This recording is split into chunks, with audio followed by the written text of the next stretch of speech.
Hi and welcome back to Age of Wonder with your favorite teacher uMacele. Sikuye-ke incwadi yethu Impi Yabomdabu isethunjini, sisesahlukweni seshumi nanhlanu. I-subtitle ithi ngangazi ukuthi uzogcina lapha. That is on page 264. Ifundeka kanje.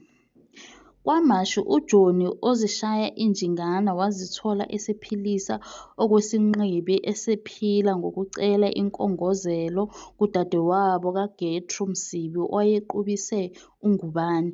Empeleni uNgubane wayesephilisa okwesimbamgodi engumasihlalisane. uNgubane waqasha kwaGetru Msibi izinyanga ezimbili kanti kulapho esezohlangana nodadewabo kaGetru Msibi u-Alice. Le ntokazi yayingumholi wezikole futhi ibuye ibe yithwasa. Ukuvakasha kukamhlolikazi oyithwasa kwaGetru kwenza ukuba ajwayele uNgubane, futhi abone ukuthi kusekhona okungabuthwa kube ngusizo emphakathini lapha kuNgubane. Ukuze lokho kufezeke, umhlolikazi oyithwasa watholela uNgubane isikhala sokufundisa laphaya eNanda. Noma wayengakufundelanga ukufundisa uNgubane, washeshe wawujwayela lo msebenzi. Nakhu phela wayewuthanda ngoba wawumnika isithunzi kanye nethuba lokuhlala ekhuluma isiNgisi. Nothisha nezingane zamthanda lo thisha omusha zambiza ngo-during our days. Leli gama walithola ngoba wayevamise ukuphongozisa inkulumo yakhe ngokuthi during our days at varsity, uma efundisa noma exoxa nothisha. Imizamo yomhlolikazi oyithwasa ukusiza uJoni yagcina ngoba uJoni esehlala nomhlolithwasa kwaMazakhele KwaMashu. Wawumuhle umuzi kaMhlolithwasa futhi uphakathi kwemizi emihle. Wayengasenayo imoto uNgubane, ephila ngemoto yomhlolithwasa kanye nezimoto zabanye othisha. Ukungasebenzi izinyanga ezimbalwa kwenza ukuba angakwazi ukukhokha izikweletu eziningi, ikakhulu leso se-Lexus. Umshwalense wala ukuyikhokhela imoto ngoba uNgubane naye wala ukuba abeke oPriska nesoka lakhe icala. Empeleni akalanga uNgubane kodwa wayesaba ukuvela enkantolo ngomhla wecala, lase liyachithwa icala. Ukunkashela kwakhe emotweni yomhlolithwasa kwenza ukuba uNgubane ayikhuthalele le moto. Sekunguye oyihambisa egaraji ukuba iyolungiswa noma iyoshintshwa uwoyela. Wayeyigeza eyisula njalo ngeSonto ekuseni. Amakhosi ayidamane ebhavumula ngoJohn Ngubane. Ithwasa lithi uNgubane uyalisinda, unesithunzi esimnyama. Ngenye inkathi kwakuthi uma sekwenzeka lokho, ithwasa lidlalise amahlombe lizamulise okwebhubesi, lithumule isikhathi eside lithi akuvumi. Lalicela ukuba uNgubane amshayele isigubhu, bese egida umhlolithwasa aze adambe amakhosi. Amakhosi ayengezwani nophuzo lwezimbodlela. Kwakuthi uma uNgubane eke waphuza kakhudlwana, umhloli avukwe ngamakhosi bese ecula eshaya izigubhu cishe ubusuku bonke. Bazovuka ngakusasa bengasakhulumisani kuze kube yizinsuku ezintathu. Le nhlalo yobungoma yayimhlalisa kabana uNgubane. Omunye wemisebenzi yakhe njengomasihlalisane kwakungukuba ashayele imoto uma uMamsibi ephuma eya emikhosini yezangoma. Lokhu kwakwenza ukuba uNgubane aye koNgubevu, koGcothiyi nakoNdundulu lapho wayechitha khona ilanga lonke elinde uMamsibi. Noma uMamsibi wayemnika izincwadi uNgubane athi makafunde ngenkathi amlindile, uNgubane wayesekunqena ukufunda futhi engezwani nabesifazane abafunda njalo. Ukufunda njalo kwakumkhumbuza uMamthimkhulu. Into ngempela eyayiyisicefe kwakungukuphalaza njalo kukaMamsibi. Njalo kane ngesonto uMamsibi wayephalaza ngobulawu bobungoma. uNgubane wanikezwa umsebenzi wokuba agxobe imithi yokuphalaza bese eyifaka okhambeni lukaMamsibi. Wayethela amanzi bese ebuphehla lobubulawu igwebu ize ichitheke ikhothwe ngabaphansi. Wayengakwazi uNgubane ukuphehla ubulawu njengomuntu owayekhulele emakholweni. Wayethi noma emtshengisa uMamsibe angenzi kahle ngoba wayengathandi ukukwenza lokhu. Babumkhomba indlela uNgubane ubulawu ukuba wayesehola ngomsebenzi wakhe. Babuzomkhomba indlela uNgubane ubulawu ukuba wayesehola ngomsebenzi wakhe. Wayengakaholi kule nyanga ezimbili esebenza. Ngesonto limbe ngemuva kokuphehla ubulawu, uNgubane wakhipha imoto kaMamsibi wase eyoyigeza emgwaqeni. Wayipaka ngokufaka igiye ku-P, kodwa wangafaka amabhuliki esandla. Njengeziningi ezindawo zakwaMachu, nale ndawo yayehlela. IMercedes 250 SL yakwamakhelwane yaphuma yapaka buqamama phambi kwemoto kaMamsibi. Wayezigezela imoto ngenkathi okungabafanyana okuphusha izimoto zocingo kuqhamuka ukuzomsiza. uNgubane wayekudlalela i-rap bese futhi ekunika o-50 Cent okungabafanyana. Kwayisula-ke imoto okungabafana kuchazwa yi-rap. Kwathi ngenkathi oNgubane nomunye walabafana beyisula ngemuva, omunye walabafana eyisula phambili, uNgubane wabona imoto inyakaza, bathi bayayibamba ngezandla bayidonsa bayiyeka.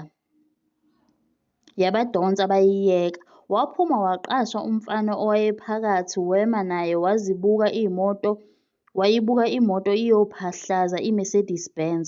Baphuma ubuthaphuthaphu omakhelwane bezobheka ukuthi kungabe kwenzekani. Yahluzuka nganhlanye iMercedes.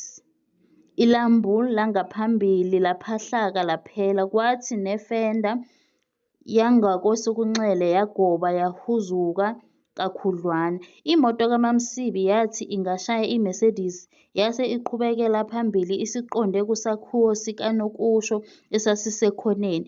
Izingane ezazingaphandle kwalesi sakhiwo zagijima zabutha ingane yakwabo eyayikuphulemu zangena nayo endlini zimemeza zithi, "Balekani, balekani, balekani, nansi imoto eshayise iMercedes iza." Baphuma nakulomuzi bayibuka le moto iza bengazi ukuthi bazoyivimba kanjani. Yeza imoto seyithola ijubane ngenhlanhla yasiqondana netshe elaphendula isondo kancane, kanti leli tshe seliphendula imoto liyibhekisa esigxotsheni sikagesi. Yashaya esigxotsheni sikagesi imoto kaMamsibi yase iyoqhiyama odongeni lomgwaqo. Ngale nkathi zase ziningi izibukeli emgwaqweni. uNgubane wayesethwele izandla ekhanda. uMamsibi wayememeza kungathi uyasangana ethethisa uNgubane ethi, "Umeleni Ngubane? Makube khona okwenzayo. Nansi imoto iqonda emzini endlini. Webandla ngiyazisa webantu, nasi isidwedwe sendoda." Wazehlisa izandla uNgubane wagijima kancane elandela imoto. Wabheka iMercedes efikelwa ngumcabango wokuthi acele ukuba iMercedes iyovundla phambi kwale moto ebalekayo. Intukuthelo yabanikazi beMercedes yenza ukuba angabe esaqhubeka nalo mcabango wakhe. Wema nje wayibuka imoto iya esigxotsheni. Wayilandela wafika wema kancane eceleni kwayo. Wangena phakathi wayidumisa yavuma. Wayihlehlisa waseyiphendula eyisa emuva, abantu sebeklelele hlangothi zombili zomgwaqo behleba bekhombisana ngayo. Ngenkathi edlula lulezi zixuku wayezizwa zikhombisana ngaye zithi nguye lona umyeni kaMhloli. Hhayi, akayena umyeni wakhe, yisimba nje noma yi-Vattenset. Hawu kahle, uthisha onjena angaba yisimba.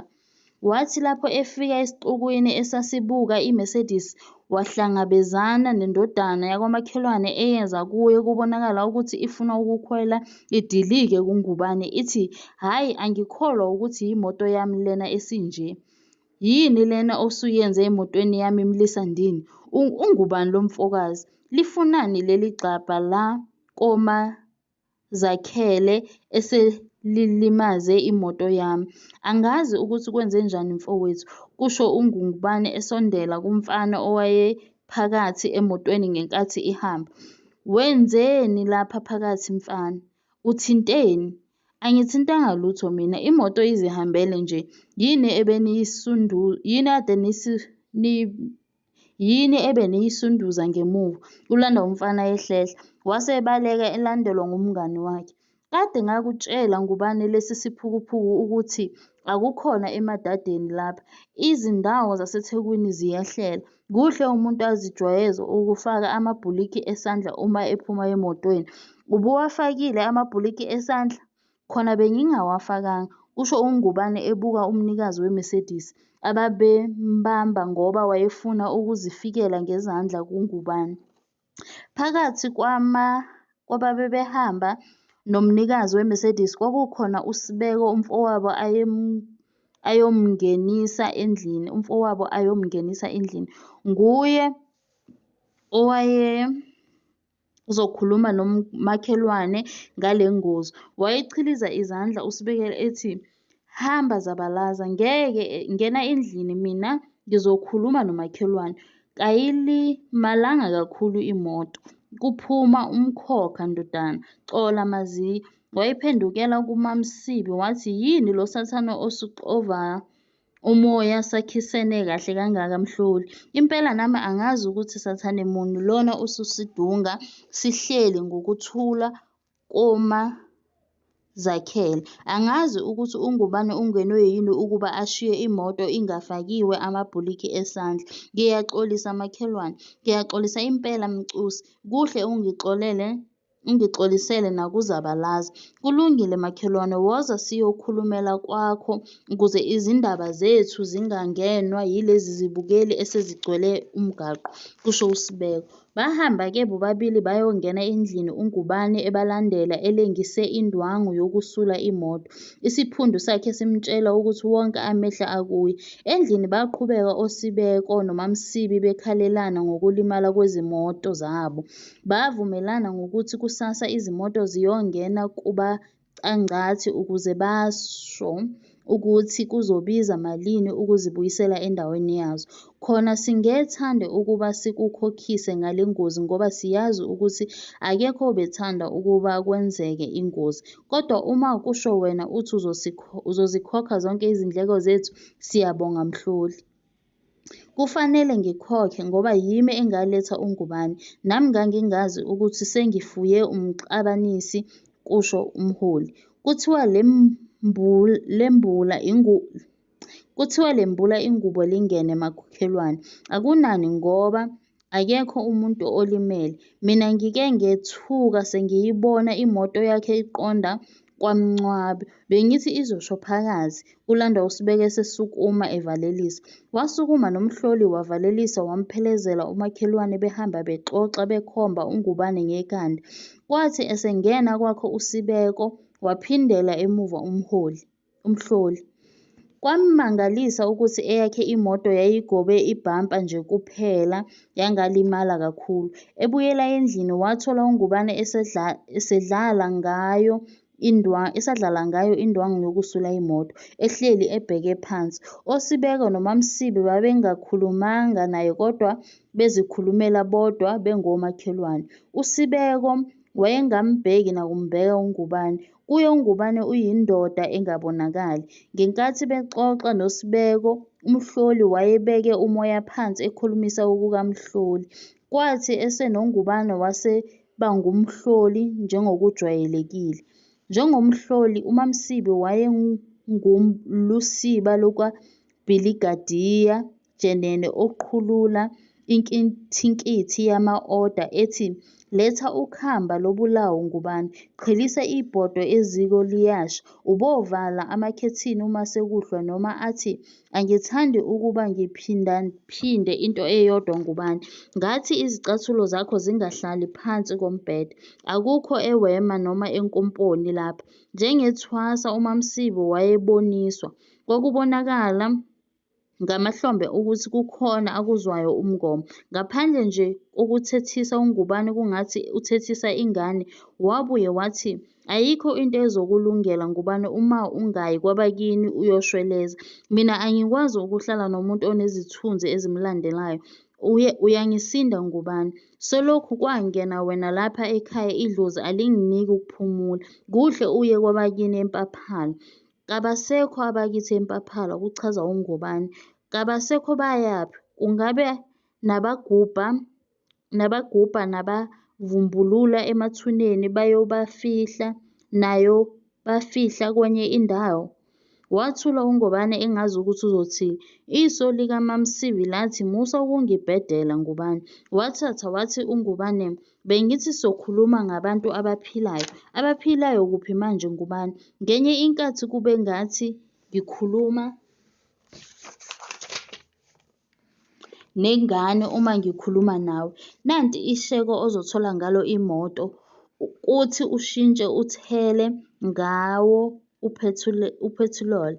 Nansi imali yesitimela ukuya nokubuya. Kusasa uyovukela edolobheni uyothola imoto ozoya ngayo eMpaphalo. Mina ngizolungisa nabaqashisa izimoto ukuze bangakuchitheli isikhathi uma ufika. Ngiyethemba uyezwa. Kunganjani ngihambe ngoMgqibelo ngoba yisikole kusasa? Kubuza uNgubane amehlo akhe ewathe njo kuMaMsibi. Angikwazi ukukugcina isonto lapha ekhaya nalesi sithunzi ongeleka ngaso. Ukuba khona kwakho amahora ayi14 kuzongisinda, kodwa ngizokubekezelela futhi ngizokudunga lokho ngokuhamba ngiyoshaywa ngumoya kwamfowethu. Yikhohlwe indaba yesikole kuze kube ngoLwesine. Akusizi lutho ukuba uye esikoleni nalesi sinyama sakho. Njengoba uzohamba kusasa kuhle ube lapha ngoLwesithathu ntambama. Ngizothi imoto izobuya ngoLwesithathu ngale 4 kuSaDek walapha kubolekiswa khona izimoto. Ngiyabonga Alice ukuba ungifunele into yokuhamba, kodwa angiyi eMpaphalo. Musa ukungicasula Ngubane. Uphihlize iMercedes yabantu waphula imoto yami kulapho lezitsha usuziqedile lapha ekhaya. Kanti ufuna kuze kuphume imiphefumulo kaNduba ubone ukuthi udinga ukuqeda lamabhadi owathwele? Kulungile, ngizolishiya lapha isheke kanye nemali. Sengiyahamba ngisayopholisa ikhanda kwamfowethu. Izingubo bese ngiziqalile emshinini wokuhlamba izingubo. Ubozikhipha bese uzifaka emshinini wokuzomisa. Ezinga-ayinwa ubozigoqa uzibeke ezindaweni zazo. Kuthi ezi-ayinwayo uzi-ayine bese uziphindisela ezindaweni zazo. Lezi eziphansi izingubo zami zangaphansi kanye namahembe akho amhlophe. Wozifaka emshinini uma usukhiphe lezi eziphakathi. Kulungile, sala Ngubane. Wathula uNgubane elalele engasho lutho.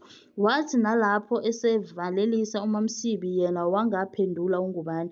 Esesemotweni uMaMsibi wakhumbula ukuthi wayekade elungisa ukudla wasiphindela emuva. Wavula umnyango wasethi, bese ngiqalile ukulungisa ukudla Ngubane. Uyokufudumeza bese uzenzela iqanda kanye namasoseji amabili. Wayekhathele kabi enganamandla uNgubane. Wawuzwa umshini wezingubo uthula kodwa wehluleka ukuba ayokhipha izingubo azifake emshinini wokuzomisa. Wathinta inkonobho ye-TV kwase kuqhamuka izikhilikithi. Wanduluzela ikhilikithi isikhathi eside uNgubane kodwa ingaphakathi lakhe lizibuza ukuthi wafika kanjani kujula kokwehla. Imidlizo yakhe yayilokhu ibuyisa amazwi ka-Alice ayethi useyifuye usefuye umxabanisi, wazizwa eseshishiliza ngezinqa edwaleni. Wayengakaze ahlambe izingubo emzini wakhe kwaNgubane, kodwa nakhu manje wasehlambela umhloli izingubo. Wazihudula eyokhipha izingubo eziwashiwe wazifaka emshinini ozomisayo. Wazikhahlela lezi zangaphansi wasezicosha ngonyawo ezifaka emshinini wokuwasha. Waphonsa namahembe akhe ngesandla wasewuqala umshini. Wazisonga kancane izingubo esanduluzele yona ikhilikithi. Wayengayazi nakancane ikhilikithi, kodwa wayekuzwa kumduduza ukwazi ukuthi akayedwa lapha kwaMsibi. Wayefuna ukuyothenga iphephandaba langesonto, kodwa wasaba abantu ababezombona ehamba ngezinyawo eya esitolo bese belokhu bekhombisana ngaye bethi nguye lo baba olimaze iMercedes yakwaSibeko. Waphenya izincwadi zikaMhloli wathola ukuthi yizincwadi ezindala zesiNgisi. Wathi ukubuka uWuthering Heights, le ncwadi yamphonsa emaphusheni wozela walala. Wazithola esemahlungwini asempaphala kungathi unamabibane ancinca igazi. Wayemi emhosheni becupha izinyoni nabafana akhula nabo. Wayebuye azithole eseyedwa. Ukuntshutshuda kwamabibane kumenza ukuba afune ukuya ekhaya, kulapho kungasekho muntu ekhaya, sekwathuthwa. Kwakungathi abakubo bamdubile bamshiya emanxiweni, bona sebekhonjwa olundi emizini yakwaNokusho. Kwayidabula inhliziyo yakhe lokhu kushiwa ngemuva ngabakubo. Ukukhala kwakhe kwakwenza ukuba kusabele amawa nhlangothi zonke, bese kulunguza nezimamba nomphephetwane. Omunye walabo mphephetwane waphakamisa ikhanda wakhipha ulimi kungathi ufuna ukumkabha esiphongweni. Wampayiza ezama ukubaleka uNgubane kwatholakala ukuthi amandla kawavumi. Wajiluka wamanzi ehlehla ngokushendela. Wathi esashendela wakhalakathela eweni elalimathambo amhlophe kungathi la mathamba ayamhleka. uNgubane athi, "Uthi wawazi ukuthi nawe Joni uzoshaya injingana wogcina lapha?" Inhliziyo yayisibhakuza luvalo kungathi nokuphefumula sekukuncane. Wethuka wagxuma uNgubane wayophoseka emnyango. Ilanga laseThekwini lalikhipha umkhovetsheni, abantu bezihlalele phandle bephumule kuyisonto. Imizi eminingi yayiduma ubudumudumu bezingoma, ikakhulu emizini enezinsizwa. Ngaphansi emihosheni imigwaqo yayinyamfuka, abantu bephithizela bebanga imigwaqo nezimoto kanye nezingane ezidlala emigwaqweni. Uhlaza ezihlahleni nasetshanini lakusho ukuthi seliyangena ihlobo. Le mpilo kaNgubane yayiphambana nokwenza ngoba yena wayengenwa ngubusika. Kwaqala ukuyizonda le mpilo eyase ifana nephupho elibi elingenazinjongo nohlelo olutheni. Wabuyela endlini wacisha i-TV, wasevula ikhabethe waguduza ecinga noma yini eyayingamchithisa isizungu. Wahlangana namarekhodi amadala, lana okwakuthiwa ngama-78. Wabuya nenqwaba waseshintsha ijubane lenalidi wafaka amarekhodi amane emshinini wokudlala amarekhodi. Wahlala phansi waqhiyama elindele ukuba lidlale irekhodi lokuqala. Wayazi ukuthi la marekhodi kwakungawesikhathi esidala, kodwa wayengalangazelele ukuzwa ukuthi bebethini abaculi ngezikhathi ezindala. Akalitholanga neze irekhodi lokuqala ngoba lalithi, "Lo mfana uyangibambezela, izintanga zami zendile, ezinye zinabantwana. Ulele ulova, ngiyamwashela, ngiyamphekela, uyangikhwahla ulova, ulele ulova." kalidlulisanga leli rekhodi uNgubane ngoba wayezi ukuthi lizoshesha liphele bese kungena elinye mhlawumbe elingconywana. Isingeniso sengoma yesibili sathembisa, base beqala abaculi bethi, "Iyaguduza indoda ihleli yodwa endlini, iyaguduza le ndoda ihleli yodwa endlini, iyaguduza yewu kayinamali yewu kayisebenzi le ndoda ihleli yodwa endlini." Walivala engaliqedanga leli rekhodi ngoba laphindaphinda ndawonye lilokhu lithi hewu hewu hewu hewu. Wakhumbula ukuthi akakadli kodwa wezwa ukuthi akakuthandi ukudla. Wakhumbula ukuthi futhi kunezingubo zika-Alice emshinini, nokho kwangamvuma ukuba ayozikhipha. Wezwa kungathi uvukwa yisifo sakhe esidala sokujuluka uma engaphuzanga. Wabulangazelela utshwala kodwa lwafika novalo lokwesaba u-Alice. Wayengenamali ngaphandle kwalena yesitimela ayeyinikwe ngumhloli. Izinhlungu zamfikela masisha waseqonda embhedeni yize wayekwazi kahle ukuthi umninimuzi wayengakuvumi ukuba alale emini. Kwamthatha isikhathi eside ukuba afikelwe ngubuthongo. Wazumeka walala kwaze kwaba ngelesi-9 ebusuku. Wathi ephaphama wazithola esaguduza yedwa. Indlala yamkhomba ezimbizeni, kodwa wanqena ukupheka noma afudumeze ukudla okwakushiwe ngumhloli. Wathatha isinkwa wasibeka izingcozi ezine wasesifaka ujame esedla. Udla nje uNgubane ingqondo yakhe iyadiyazela. Upheka ethulula, egovuza ayengakwenza ukuba akwazi ukukhokhela iMercedes yakwamakhelwane, ukukhokhela iLexus kanye nezinye izikweletu. Wayengazi ukuthi iyothi ifika imali yakhe ibe isimalini.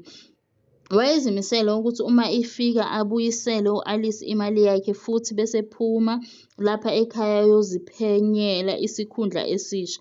Isithombe ayesibuka ku-TV kasimkhululanga ekudangaleni kwakhe, kodwa naso sasenezezela ngoba sasimkhombisa umama owayezama ukuzibulala ngoba impilo yakhe igobongo ngemva kokushiywa ngumyeni wakhe. Kwaze kwaba ngesikabhadakazi uNgubane ehlezi yedwa nemicabango yakhe. Nasembhedeni waqashwa iside isikhathi futhi engelokothe afonele kwaGetro abuze ukuthi u-Alice ukuphi. Ngakusasa wavuka ekuseni uNgubane wahamba ngezinyawo eqonde esiteshini eThembalihle. Wathi ehla ezitebhisini eThembalihle wazibutha izihlwele ezilinde izitimela kwangathi zonke zithi, "Kungabe uJohn ozishaya injingana lo namuhla uzogibela isitimela?" Ngeshwa isitimela sasigcwele kabi uNgubane ehlezi phakathi kwalabo mama abakhulukazi bakwaMashu. Ngaphandle kokumpintshwa nokucinaniswa, sasithi uma sisejikeni isitimela omunye walabo mama awudedele wonke umzimba wakhe ube yinqwaba phezu kukaNgubane. Lowo mama wayedla amahabhula yonke indlela lena, kuthi okusalayo akuphonse ngefasitela ngokudlulisa isandla sakhe phambi kukaNgubane, kuthi ikhwapha lalo mama limfumbe ngeququ uNgubane. Wathi efika esiteshini eBerea wasecikekile okaNgubane. eThekwini wafica imoto isimlindile. USaDek wayikhipha imoto wathi, "Simnika imoto entsha umhloli mshayeli. Umhloli yisipesheli sekhasimende. Sayina lapha ezansi mshayeli bese uyithatha imoto. Ushayele kahle uma ushayelela umhloli mshayeli." Kwathi xifi uNgubane kwathi makamtshele uSaDek ukuthi yena nguNgubane Ndini akayena umshayeli. Wazikhuza ngoba wayengazazi naye ukuthi uyini nomhloli. Uma ethi akayena umshayeli wayezothi uyini esemdala kangaka. Wathatha imoto yadweba phakathi eThekwini iqonde ku-North Coast Road. Yathi isiselalusha kwafika kuNgubane ukuthi ake adlulise uthi lomzimba emzini wakhe. Yathi isejikeni imoto yakhe waphambana nemoto eyayinomamthimkhulu owayehleli efulathele umnyango ngoba wayehleka nobhemenene wensizwa enehwanqa. Lowa muthi heqe uvalo uNgubane. Amehlo akhe ahlala kule nsizwa ngoba wakuphawula ukuthi izinwele zayo zazimnyama bhuqe, zizinhle kuyilezi zinwele ezijwayelana namasaluni okulungisa izinwele. Yayiphemile le nsizwa futhi ubungani bayo noMamthimkhulu bukhulu ngoba kabazange bambone uNgubane. Noma alehlisa ijubane uNgubane abamnakanga abasemotweni. Kulapho kunezimoto ezintathu ezimlandelayo uNgubane. Waqhubeka yize wayethanda ukuba abalandele oMamthimkhulu. Kwathi esebuqamama nejika wabuyela eceleni ukuze lezi zimoto ezazimlandela zedlule. Zathi sezedlule wayiphendula ngoshiki noshova imoto isilandela oMamthimkhulu. Wangena eThekwini engabatholi. Inhliziyo yakhe yayisagaya iziboni ekhumbula ukuthi wayeke wezwa oGreta Dladla abangani bakaPopi bexoxa ngezinsizwa ezinamahwanqa kanye nezifuba eziphuphuzela uboya. Kayithandanga neze le ngxoxo uNgubane. Phela yena wayenobuso bengane engenamadevu atheni noma intshebe nehwanqa. Izinwedlana zakhe zazigundwa njalo ngoba kuyilezi eziluthuthuva ezithanda ukuba ngamaqashaqashana. Ukuze kuvumelane nobuso bakhe wayehlala ngokugunda. Lokhu kushiya izinwele kumngani kaMamthimkhulu kwabasela isikhwele. Yayingekho indlela uNgubane ayengabona ngayo isimo somnumzane owayenowakwakhe, kodwa isikhwele samakhela isithombe somnumzane osemncane kunaye, mhlawumbe osema-28 kwangama-38 eminyaka, kanti bona noMamthimkhulu base benama-50. uNgubane waziduduza ngokuthi mhlawumbe bekungeyena uMamthimkhulu noma mhlawumbe bekungeyena umngane wenkosikazi yakhe, kodwa kungumuntu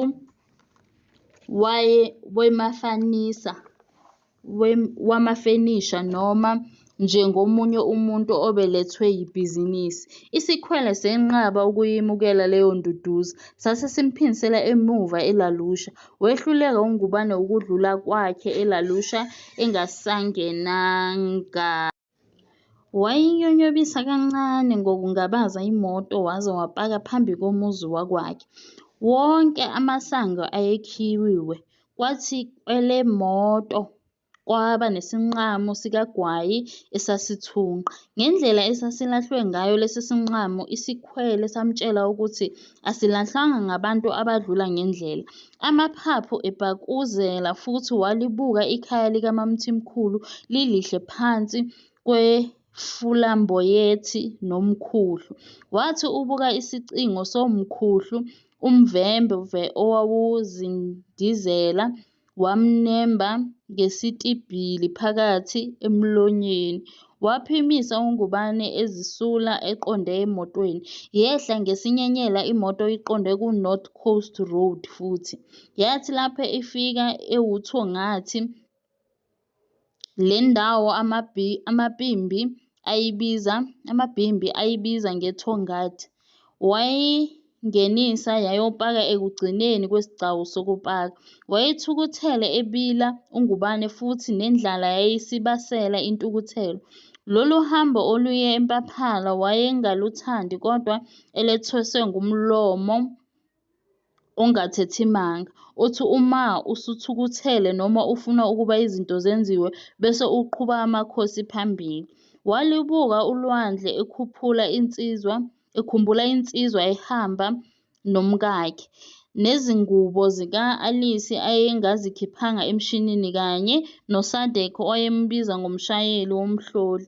Imicabango yakhe yazulazula efisa nokuzibulala. Empeleni lo mcabango wawungaqali ukumfikela. Ukushiya kwakhe ikhaya kwase kuyikhandlile lempilo yakhe. Wakubona kunendlela engcono nesheshayo ukuba ayidedele imoto iyocwila olwandle. Ukugwilizwa kwakungenalo udlame, kungukufa okwethembekile, futhi ulwandle lumthembisa nokuthola umngcwabo ongcono esesiswini soShaka.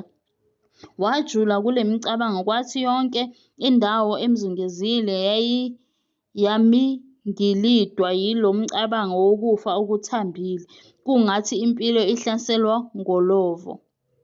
Leli phupho mini lase limthonya waphendula ukhiye wemoto. Ukuduma kwemoto kwadonsa ibhungu lendiya eleza ligijima lafike lashaya kancane ngomunwe efasiteleni elingakumshayeli.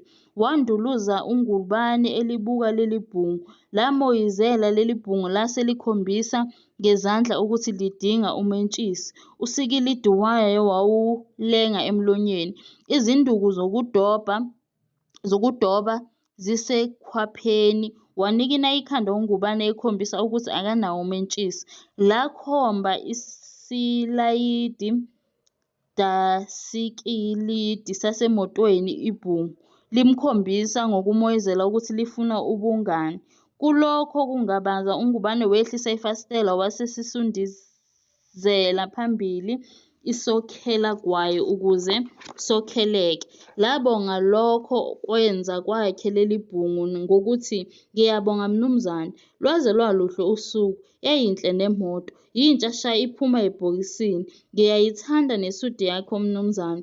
Wathula nje ungubane wahlina engakaphumi kahle emicabangweni yakhe yokuminza. Laqhubeka ibhungu lathi, "Uhlalaphi mnumzane?" "ELalushe," kusho ungubane ekhipha isokhelagwayi elinika leli bhungu. "Ah, Lalusha," kuvuma ibhungu linqokuzisa ikhanda. Laqhubeka lathi, "Inkosi phezulu ikuthandile mnumzane yakuthela ngezibusiso. Isibusiso sokuqala, unomuzi omuhle endaweni enhle. Ngiyakholwa ukuthi yinhle nenkosikazi yakho. Isibusiso sesibili ukuthi yinhle nemoto yakho futhi ngiyakholwa ukuthi muhle nomsebenzi wakho. Uyibonge inkosi mnumzane. Ababaningi abantu ababusisiwe njengawe. Mina ngihlala eChatsworth. Ngihamba ngamabhasi. Ngizodobha izinhlanzi, hhayi ukuzoziphakela. Uyazi mnumzane, izinhlanzi zicishe zaba nedili elikhulu izolo. Bekunomuntu womdabu obefuna ukuzibulala. Hhayi inhlobo yakho yomuntu. You know what I mean? Umuntu ehlulwa ngumhlaba uyobanjani esihogweni? Tell me, wobanjani? Umhlaba awusona isihogo kubantu abanjengawe abahloniphayo," kusho ibhungu limnikeza isokhelagwayi. Lathi lingazelele leli bhungu yasuka izithonto imoto kaNgubane ibheke emgwaqweni oya Empangeni. Yadweza imoto kukuningi okusemqondweni kaNgubane. Wayengakaze acabange ngesihogo nemuva lalempilo. Wayengakuthandi ukuthi acabange ngalokho, kodwa kwamfikela ngoba nakhu naye wayesekhunjuzwe yindiya, futhi azi ukuthi uma esempaphala ayikho enye indaba ekhulunywayo ngomalume wakhe uCele, ngaphandle kohambo lwangalena kwencwaba. Wayishaya yazula imoto yokwebolekwa. Masishane yayisibheke othukela. Yathi lapho idundubala ngaphesheya kothukela, uNgubane wakhangwa isithombe esikhulu ngaphansi kwaso okwakubhalwe ukuthi, "Siyakwemukela kwelaKwaZulu enkundleni kaDokotela uZithelile Liwelile Ngubane. Thina sikhetha seseka lenkanyezi yabomdabu. Impi yabomdabu isesiswini, impi yabomdabu isethunjini. UZithelile, uZithelile, uZithelile." Umdwebi walesi sithombe nguNkehli Msibi. UNgubane wayengazi ukuthi izingane zikadadewabo zazifunda kanjani. Kwamethusa ukuthi uZithelile usemele ukhetho, futhi kukhona nabamesekayo. Wadlula eNyoni eGingindlovu waze wayongena eShowe izithombe zika-uZithelile zigcwele imigwaqo. Wayengaqondi ukuthi kwakungani kungene umuntu wesifazane okhethweni kwaZulu. Kwafika nakuye ukuthi mhlawumbe ukuba wayengasukanga kwaZulu ngabe wathola isikhundla esihle. Akathandanga ukungena edolophini ngoba wayesaba ukuthi angahle ahlangane nabantu abaziyo, futhi bemenze njengegoduka lebhunguka elala ukuthatha izingane zikadadewabo. Wayengayithanda wayengayithandi nemilando yempilo yakhe, ngakho wasebheke empaphalo. Wangena empaphalo ilanga liphezu kokhakhayi. Indlela eya kwabo wayigcina yenile ngoba kwakungahambi moto. Manje le ndlela yase ingumgwaqo ngempela. Wathi engakangeni kwabo kwadamane kuqhamuka izakhiwo ayezingazilindele empaphalo. Kulezi zakhiwo zesilungu ezipendwe zamhlophe kwakuma ogandaganda bokulima, noma ubone bekofola emasimini omoba. Wathi lapho eseqonde ngqo kwabo wadlula uphawu olwamenza wayibhikila imoto yema ukuze afunde kahle lo mbhalo. Lo mbhalo wawuthi, Emfangidelile, Dkt. H.F. Ngubane, Dkt. Z.M. Buthelezi, Ngubane. Lolu phawu lwalukhombisa ukuthi oya kwaHlanganisani makaphambukele eceleni. Kwathi naye makaphambuke, kodwa uvalo namahloni kwamnqanda, waqonda khona kwaCele. Wathi esebaleni kwaCele wabuka wangakholwa ukuthi lesi sikhathi esincane seminyaka engama-20 sase silethe izinguquko ezingaka lapha ekhaya. I-windmill, izigxobo zikagesi nezikathelefoni zamtshela ukuthi ngenye induna esihlala lapha manje. Kwake kwafika ukuthi kungabe umalume wakhe sewashona kwangena abanye abantu. Wasondela emnyango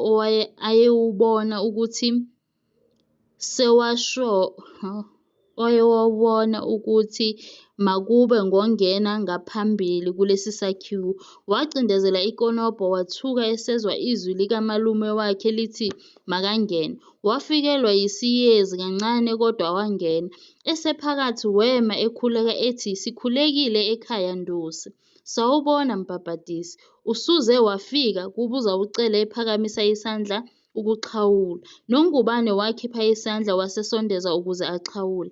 Indlela isandla sikaCele eseza ngayo senza ukuba uNgubane ambukisise umalume wakhe. Wabona ukuthi awu, umuntu omdala akasaboni emehlweni. Waxhawula ngezandla zombili uNgubane efisa ukuthi umalume wakhe angambona ukuze abone ukuthi useyazisola ngakho konke ayekwenza kuye. Ngemuva kokuxhawula uCele wathi, "Makhulu amandla kaSomandla, yena ofanele ukubongwa nsuku zonke. Bengikhathazekile ngawe Mpapatisi, ikakhulu namuhla ekuseni. NoMakhumalo ubeke kakhudlwana emthandazweni namuhla Mpapatisi. Awukusho kodwa ngani kadadewethu, kunjani kwaSathane kwanhliziyo ngise?" "Kuphi malume?" kubuza uNgubane yize wayezwe kahle. Kwamkhanyela ukuthi umalume wakhe wayeselishinga namanje. Ukukholwa kwakhe kwakungabungobanganga lobushinga bakhe. "Ngithe kwaSathane Mpapatisi, kanti wena uthi uphumaphi?" "Mina ngiphuma emadadeni noma kwaMashu lapho ngigcine ngihlala khona," kuchaza uNgubane esehlala esitulweni. "Hhayi, ngiyazibona nje lezo zindawo okhuluma ngazo, anginandaba nazo.